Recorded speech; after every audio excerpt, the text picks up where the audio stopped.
Olá pessoal, aqui é o professor Anderson Fortes, a gente continua aqui na disciplina de automação, na unidade 2, curso técnico de refrigeração no Mediotec, à distância.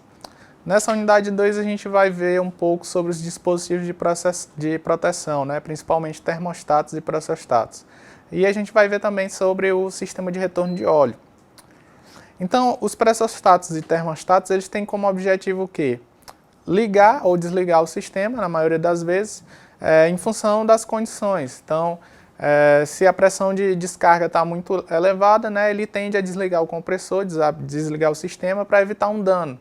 Se essa pressão de sucção está muito baixa, ele também vai tender a desligar o compressor, porque uma pressão de sucção baixa vai dificultar a lubrificação do sistema. Se a temperatura do cabeçote estiver muito alta, ele vai também tentar desligar o compressor para evitar um processo de degradação do óleo, e até mesmo a queima do motor.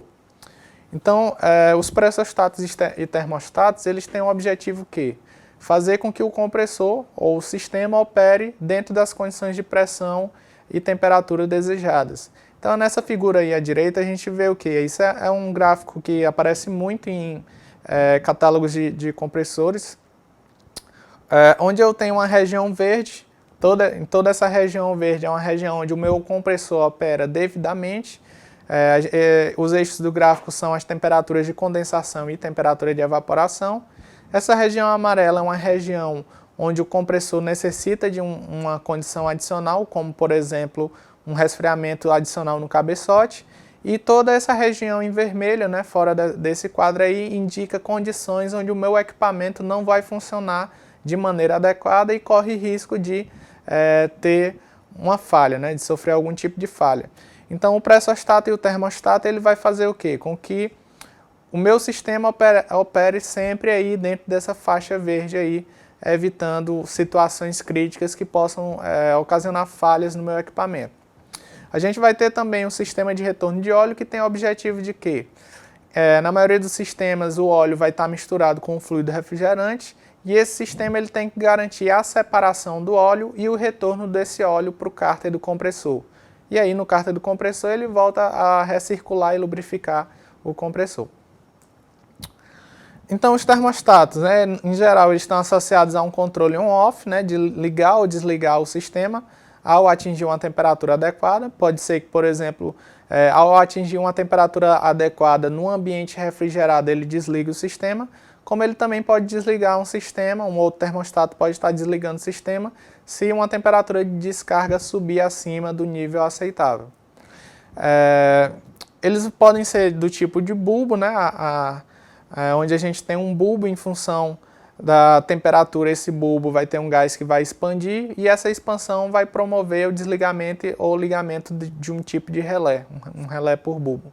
Ele pode ser bimetálico, onde eu vou ter dois metais com condições de dilatação térmica diferentes e aí, ao dilatarem de maneira diferente, eles vão se separar, também abrindo o contato de algum do sistema elétrico.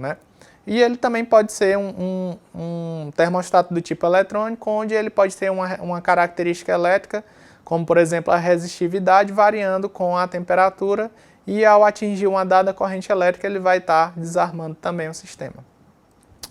Aí a gente tem um modelo de um bimetálico, a gente tem dois metais, duas lâminas coladas, e aí, como elas têm condições de dilatação térmica diferentes, ao atingir uma dada temperatura, ele vai ter esse processo aí de flambagem que vai desarmar o sistema, vai desligar o contato aí do sistema. A gente vai ter eletrônico aí, que é um relé acionado por um sensor eletrônico, que pode ser do tipo NTC ou PTC, e ele pode ter uma relação, na maioria das vezes ele tem uma relação entre a temperatura e a resistência elétrica. Variando a sua resistência elétrica, varia a corrente, e aí, subindo a corrente, ele vai estar lá desarmando o sistema.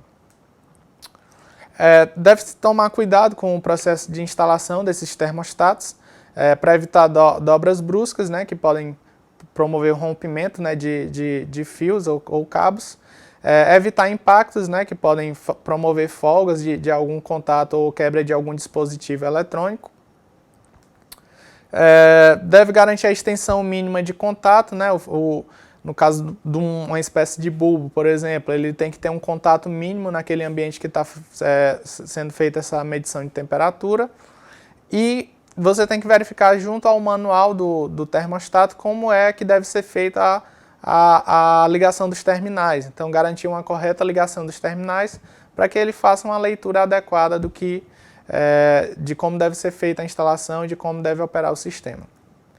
Os pressostatos, né, eles vão também estar protegendo contra pressões muito elevadas, que podem ocasionar falhas, ou pressões muito baixas, que podem dificultar o processo de lubrificação.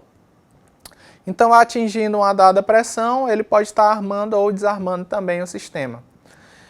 Ele vai, em geral, os pressostatos diferenciais lá no sistema de lubrificação, ele vai garantir, né, um diferencial de pressão do óleo que faça com que o óleo percorra e lubrifique o sistema. O pressostato de alta ele desliga se a pressão de descarga for muito alta e o pressostato de baixa vai desligar se a pressão de sucção for muito baixa. Aí a gente vê um pressostato diferencial, né, instalado aí, onde ele vai verificar o diferencial de pressão lá do sistema de lubrificação. Alguns cuidados com relação à instalação devem ser o quê? Instalar em locais com vibração reduzida ou sem vibração, porque a vibração pode estar interferindo lá no processo de liga e desliga.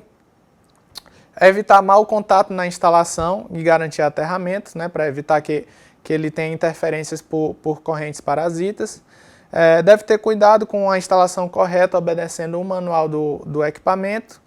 E se o rearme for manual, né, ele só deve rearmar depois que identificar a falha, para que ele não fique o tempo todo ligando e desligando o equipamento sem que a falha esteja corrigida. O sistema de retorno de óleo, a gente tem aí, na verdade, um esquema aí de refrigeração comercial, onde ele tem um sistema aí de retorno de óleo representado por o sistema em vermelho, aí, né, por equipamentos em vermelho. Ele vai ter aí um sistema de descontaminação, representado aí por amarelo, e aí ele vai ter alguns componentes aí para vibração, mas o foco aqui seria a parte em vermelho, que é o retorno de óleo. Então esse sistema ele vai ter o quê? Ele vai ter uma válvula, de retenção magnética, aí ele tem esse oil pack, que é um reservatório de óleo. Nesse oil pack se faz a separação do óleo com o fluido refrigerante e ao mesmo tempo o armazenamento desse óleo. Depois esse óleo vai ser filtrado, né? Aí você tem tanto o filtro quanto um visor de óleo para verificar também no oil pack o visor para você verificar o nível de óleo aí. E aí você vai ter uma válvula esfera e depois você vai ter um regulador eletrônico enviando esse óleo, né, para o cárter do compressor. Então esse sistema aí de retorno de óleo, ele garante uma boa lubrificação e refrigeração dos componentes. O lubrificante que se mistura com o refrigerante, ele precisa retornar ao compressor, então aí dentro desse oil pack ele faz a separação do óleo, ele vai ter aí um filtro, né, que vai remover impurezas do óleo, partículas metálicas, que essas partículas podem gerar obstruções nas tubulações ou até desgaste no próprio compressor. Ele vai ter aí situações onde ele vai reduzir a carga de refrigerante e também ele tem uma condição que permite reduzir o superaquecimento aí na entrada do compressor.